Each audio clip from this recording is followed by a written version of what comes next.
This one's from Russ. I watched your Big Cat video and did notice that you guys were cutting the bottom half of the ball. Question, do you visualize a swing, a level swing, as you approach the bottom or slightly downward trajectory of the bat? Now guys, I wanted to do a separate video on this, and I'm not going to do a separate video because I'm actually going to talk about it right now. If you guys notice, I do cut the ball. I swing down. This is something that I learned, and it was freaking hard as shit when I first started playing softball, because I hit with Blake all the time, and he would tell me that he would visualize hitting the bottom half of the ball.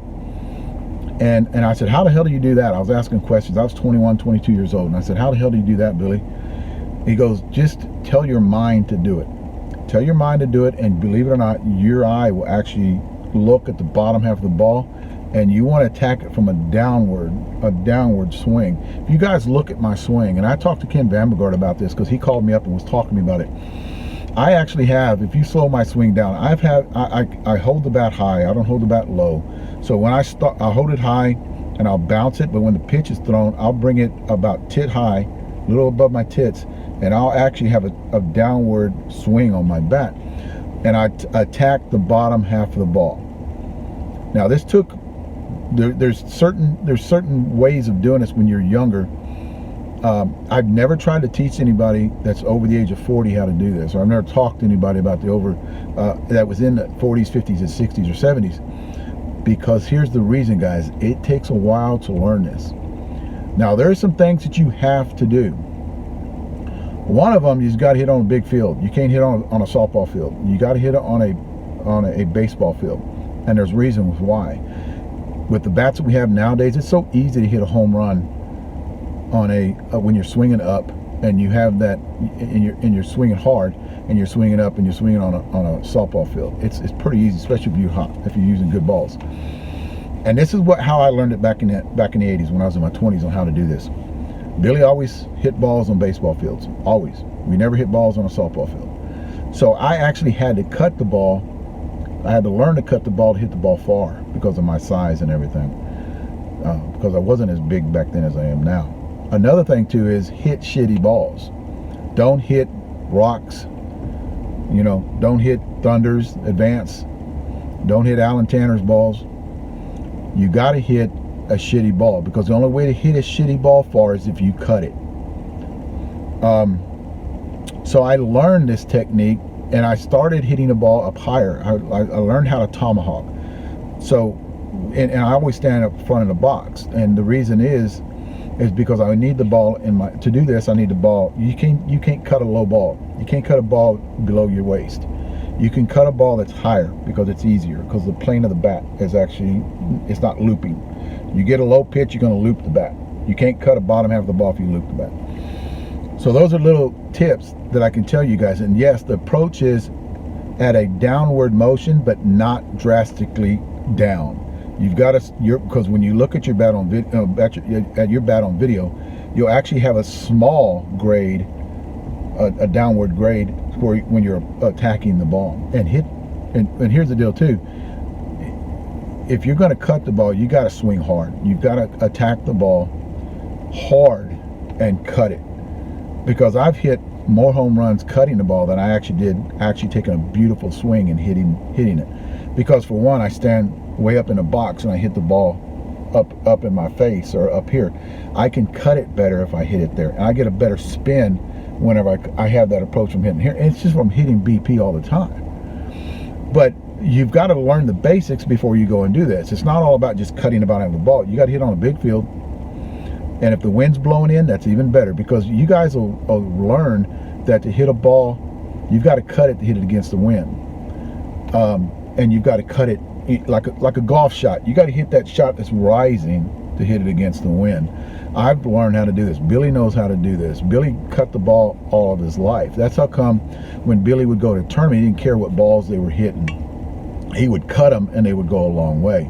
Well, I learned that from Billy, and it took a long time to learn this. It took a very long time to learn this. I'm not talking about, I was younger too and dumb as shit. But I think us older guys would actually not take that long, but it's still going to take you a lot of BP to learn on cutting the ball. But there's certain things you got to use shitty balls, because you start to learn. Now I've got to cut that ball a little harder to hit that ball far. Hit with the wind blowing in and hit on baseball fields. That's your start. And from there, what you want to do is attacking the ball in a downward motion. I've never seen anybody try to cut the ball swinging up, like having that upward swing like they teach you in baseball. Doesn't go far. So you got to have a downward swing. This is one I got from Don. Bat warmers. Dave, what is your take on a bat warmer? I live in freaking Texas. I've never seen a bat warmer. I've never seen them down here. We have great weather. California, great weather. Florida, great weather. But I know you guys up north talking about these bat warmers. My first suggestion is not trying to be a smart ass or anything, but if you got to use a bat warmer, you shouldn't be playing. Because if you're using a bat warmer, it's under 60 degrees. So my thought process is, if it's under 60 degrees outside, I don't hit anywhere, especially BP, under 65 degrees. For one, the bat's going to be cold and the balls are going to be cold. And that's a terrible combination when you're trying to do reviews or trying to take BP, because you're going to crack the shit out of bats. Doesn't matter who you are, you're going to crack them. And it's just because of the carbon getting cold. The carbon, the balls are cold. They're a lot heavier. They're a lot harder. But guys, I think if you're hitting it, and the worst scenario, if you got to have them and you live up north, then go ahead and get them. But you got to remember, if you get bat warmers, you got to get a ball warmer too, because the ball is going to be hard as shit when you're swinging. So I don't even know how much they cost. I was just thinking, get a shitty bat. That's the only thing I can tell you. Don't buy the freaking bat warmer, because your ball's going to be hard anyway, because his balls are cold. The balls are cold.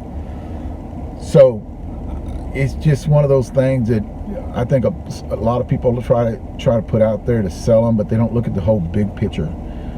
Because if you have to use a bat warmer, the balls are going to be cold anyway. And let's say it's 40, 50 degrees. And you're out there, you're out there swinging it, you're out there holding it. How long? Nobody's ever tested how long it's going to take that bat to actually cool down where it's going to affect you. If you get up there, take strikes. I mean, this is just things that I look at. Is you're just not grabbing it, taking up there, and taking your first swing, and then going and putting it back. So there's so much shit out there that you can look into, and we really don't use them down here. I'm not familiar with them, but if you ask my personal opinion, you shouldn't be playing if you got to use one. That's my personal opinion with them. I would not like to be playing if everybody out there has one. So I don't think that helps you that much. This one's from David Higgins. I've been watching your videos and love to be able to hit with you guys in San Antonio and discuss ways to improve my swing. Anything you can offer, I would accept gratefully, guys. And I've actually talked to a few guys that actually call me on this. We hit Monday, Wednesdays, and Fridays. If we have tournaments on the weekends, I don't hit on Fridays. I'll actually move my Wednesday up to Tuesday, and I'll hit Monday and Tuesday like we did today. I hit Monday and Tuesday. Anybody is welcome to come out and hit with us, and we would talk to you. When we're doing a review,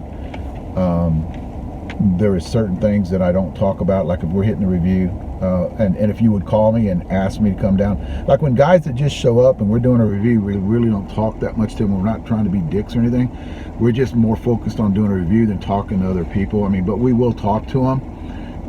But if you call or text me and say, hey, I'm gonna be in San Antonio, we're on vacation, because that has happened, can you set up where we can hit next week? Shit, yeah. Hell yeah. Then we know we come out there, me and Billy will show up. We'll make sure that we have the fields, because there are other people that hit before us. We'll make sure that we have the fields, and we'll come out there and we'll talk to you and hit. We've done it before. But when guys show up, we've had this, hey, guys show up and come out there and they want to hit with us, and we'll be in the middle of a review doing a lot of video. And I know you guys, and here's the reason why, it's basically for you guys, because y'all want to see the review. Y'all don't want to hear us talk to other guys. You want to see us getting serious about hitting the bat. You don't want to hear about us talking to other guys. And if you can see in a lot of my blooper videos, we're actually talking to other people that come in, and I kind of separate that from doing our reviews. But the way we're doing it now, it's like a job. I mean, we get out there, everything gets set up. We don't like people talking behind us, because you can actually hear that on the, we're not trying to be dicks, you can hear that on the review. And a disservice to y'all guys, y'all don't want to hear other people talking about their life story or who screwed them in a tournament and shit like that in the background, because I know damn good well you've heard it, you know, when people are talking about the last tournament they were in. And I've tried to edit this shit out too. And another thing too I want to talk to you guys is, whenever you guys have complained, I like seeing you guys test bats, but I don't like the cutting out. I don't like you piecing shit together. Well, there's a reason why I piece shit together. Somebody in the background is saying something about something, and I don't want it in the video.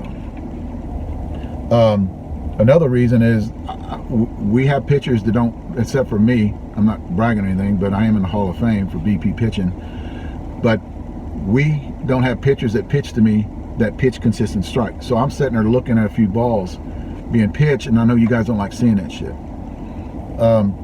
Another thing too is, when me and Billy hit, we talk. So when we do something with a bat, we'll actually stop, and he'll come out and talk to me, or I'll come out and talk to him and ask him a question. I'll go behind it and talk, and then we just have interruptions. We have guys coming out and yelling and cursing, and I know you guys don't like hearing that. I try to keep that out as much as I can, but those are the main reasons. It's not because we're hitting fly balls in the infield or anything like that. You guys, we're trying to put quality work out there where you guys can see the whole review. Well, I know you guys don't like hearing other shit, you know. You guys don't like, you know, if we crack a bat, you know, in the past, you know, it would be cut off right there, and then we would, if we cracked it early, not late, but we would actually find out what we're going to do. You know, we can't put that video out, you know, because it's not, I would think it would be a blim, and we'd have to send it back and start the shit all over again. So there's reasons why we don't do it. It's not because we want to give you quality swings. We don't want you to hear the bullshit, you know, or how guys hit this last weekend, or who screwed them out of the tournament, the bad call that they got from the umpire that screwed them.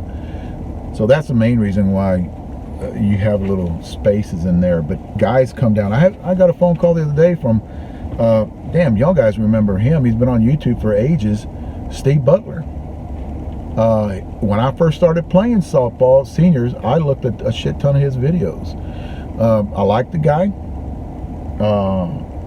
He can hit off a tee better than anybody I've ever seen. And he was very informational. He would talk about shaved bats. He talked about doctor bats. He'd get out there and hit. He had a few guys come out and hit with him. He wants to come down and hit with me. And I said, shit, hell yes, I'd love for him to come down and hit with me, but just call me and set up a date. And we'll get the guys out there. I'll film it, and we'll just have you guys out there, and we'll talk. And that would be a good video that I would pick his brain and talk to him about different bats that are out there, because I'm always trying to learn shit from people.